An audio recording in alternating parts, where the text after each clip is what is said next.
Every gilded cage is built with walls of comfort. The only question is what you're paying for them.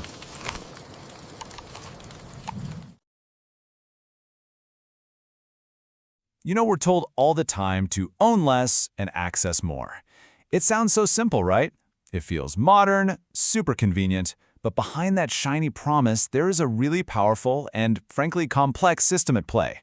So today, we're going to pull back the curtain and ask, is this new world really about sharing, or is it something else entirely? And that really is the heart of it, isn't it? When we trade owning something for just having access to it, who's actually winning in that deal? We're sold this idea that we're being set free from the burden of stuff. But what if we're actually just trading it for a whole new kind of dependency? A sort of digital serfdom. Okay, so to really understand the trap, you first have to understand the bait. And let's be honest, the promise of the access economy is incredibly attractive. It's slick, it's easy, and it really does feel like we're living in the future. I mean, just think about your own day. Ride-sharing, food delivery, streaming every movie or song you can imagine. These services have just woven themselves into our lives so smoothly we barely notice. And they're sold to us as more than just a convenience, right? They're a smarter, more efficient, even a more sustainable way to live. The whole story is so powerful. Why would you ever own something when you can just access it? But you know, if we start to peel back that marketing language, a very different picture starts to take shape. The promise of community often turns into a reality of cutthroat competition and really unstable work. And that whole idea of access over ownership, well, that can very quickly become total dependence on platforms run by just a handful of tech giants, all of it controlled by algorithms that we can't see and we certainly can't question. So to really get a handle on what's happening here, some thinkers are reaching way back in history for a word. It sounds kind of medieval and maybe a little dramatic, but it's also startlingly accurate. And that word is Neofeudalism. Now look, this isn't about knights in shining armor and castles with moats. Think of it as a modern reboot. The idea is that we're seeing society restructure itself into something that looks a lot like the old feudal system. You have a tiny, incredibly powerful group of lords, in our case, platform owners and tech billionaires, and then you have a massive population of serfs who aren't tied to the land by law, but are tied to the system by debt and digital dependency. And when you lay it out like this, the parallels are just, well, they're uncanny. The old landed aristocracy, that's today's big tech platform owners. The serf who worked the land, that's the gig worker who depends on the app, or even the consumer who's locked in to endless subscriptions. The land itself, the source of all wealth back then, is now the platform, the digital space. And the tithe, you know, that portion of crops the serf had to give to the lord, that's been replaced by service fees and, this is the crucial part, our personal data. But here's the thing. This kind of control structure isn't just for people in the gig economy. No, it has deep, deep roots in the traditional 9-to-5 world too. And it's all built on one single, incredibly powerful economic reality that affects pretty much all of us. Just look at this number, over $18 trillion in household debt in the United States alone. This isn't just some abstract statistic on a screen. This is the engine of a huge system of control. And it doesn't operate with physical chains. It operates with financial pressure. And this cycle right here shows exactly how it works. For decades, wages have basically flatlined, while the cost of essentials like housing and education have just exploded. So what did people do? We bridged the gap with debt. But that debt demands constant payments, which means you absolutely need that steady paycheck.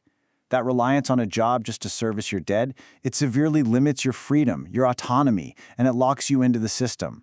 It's really a modern version of debt peonage. You're controlled by what you owe, not by legal force. Scholar Catherine McKittrick has a name for these kinds of enduring structures: plantation logics. Now, the core idea here is that the fundamental principles of control, things like exploitation for profit, surveillance to make sure everyone is productive, and limiting people's freedom, these things didn't just vanish when their historical settings did. No, they've just been updated, digitized, and embedded deep inside our modern corporate and economic systems. Okay, so if these systems are so controlling, why on earth do we go along with it? I mean, not only go along with it, but actively sign up for it. Well, the answer lies in this century-long project, a kind of psychological architecture that was designed to make us want the very things the system needs to sell us. So for that, you need to meet this guy, Edward Bernays. He's basically the father of modern public relations. And he argued that to manage what he called the herd instincts of the masses, a smart, elite, invisible government had to systematically engineer our consent. He didn't think you should reason with the public. He thought you should guide them by tapping into their unconscious desires. And his playbook, it was absolutely revolutionary. He taught corporations to stop selling things and start selling identities. Don't sell soap, sell the idea of purity. Don't sell a car, sell male power and freedom. In his most legendary campaign, he didn't sell cigarettes to women. He sold them torches of freedom, linking the act of smoking with women's liberation. He literally transformed our society from a culture of needs to a culture of desires, making us demand the very things that would tie us deeper and deeper into consumerism. The critic Neil Postman summed up our modern state of control perfectly. He contrasted two dystopian nightmares: George Orwell's fear of a captive culture where truth is hidden and books are banned, and Aldous Huxley's fear of a trivial culture where we're so saturated with entertainment and nonsense that we just don't care about the truth anymore. Postman argued that Huxley, not Orwell, was the real prophet. Control today works less by force and more by just drowning us in a sea of irresistible noise. And this kind of conditioning, it starts really young. Thinkers like Michel Foucault argue that our modern institutions, especially the public school system that was born out of the Industrial Revolution, were designed to create what he called docile bodies. All those bells, the rigid schedules, the constant testing and surveillance, it conditions us from childhood to regulate ourselves, to conform to the rules, and to just accept that hierarchical authority is the natural way of things. So now, let's pull all these threads together and bring it right into the 21st century.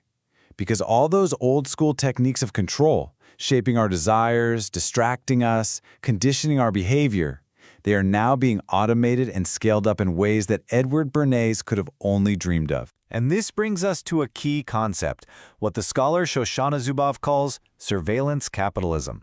See, in this new economic model, we're not the customer anymore. We are the product. Our personal experiences, every click, every like, every conversation, that's the raw material for a system that doesn't just want to predict our behavior, it wants to shape it for profit. And the most valuable data here isn't the stuff we knowingly share, like a post or a like. It's what's called the behavioral surplus. It's the digital exhaust we leave behind without even thinking about it. The way you hesitate before a click, how fast you scroll past a photo, your location patterns, that is the real gold. And it's used to build these incredibly detailed predictive models of who we are and what we're going to do next. And AI is the architect of this new reality. It is not a passive tool. It is actively curating your information feeds, it's nudging you towards certain purchases, and it's even fostering this weird algorithm conformity where we start to act in ways that are easier for the machine to read and predict. It's blurring the line between your own free will and a choice that was guided by the system. You know, some ancient Gnostics believed our world was a flawed creation made by a lesser god, a demiurge. In a weird way, AI is becoming our digital demiurge, constructing a simulated reality just for us. And if you want to see where this all leads when you take it to its logical conclusion, you just have to look at China's developing social credit system.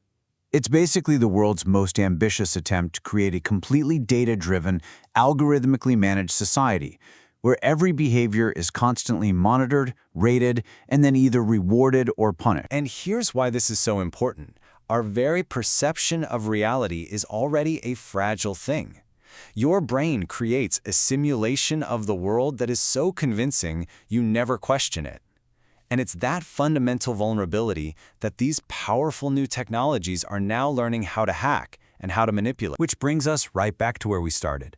All these services in the access economy, they offer us this amazing convenience. Life gets smoother, easier, more efficient. But as we've seen, that convenience comes with a pretty steep price. It asks for our data, our dependency, and more, our autonomy. So I'll just leave you with this question to chew on. When convenience is the bait, what exactly is the trap?